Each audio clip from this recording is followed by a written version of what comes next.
দেশের মাটি সত্যেন্দ্রনাথ দত্ত। মধুর চেয়েও আছে মধুর, সেই আমার দেশের মাটি, আমার দেশের পথের ধোলা, খাঁটি সোনা চাইতে খাঁটি, চন্দিনেরই গন্ধে ভরা, শীতল শীতল করা ক্লান্তি হরা। যেখানে তার অঙ্গ রাখি সেখানটিতে শীতল পাটি, শিওরে তার সূর্য এসে সোনার কাঠে ছোঁয়ায় হেসে। নিতমহলির জ্যোৎস্না নীতি পোলায় পায়ের ওপার কাঠি, নাগের বাঘের পাহারাতে হচ্ছে বদল দিন রাতে।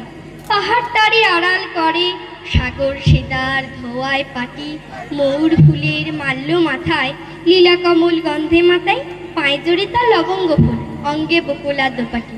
নারিকেলের গোপন কোষে অন্ন পানি যোগায় গোষে, ফুল ভরা তার কনক ধানে আটি পদ্ম আখি, সেই কণ্ঠ পাখি মুক্তি সুখের বার্তা আনে।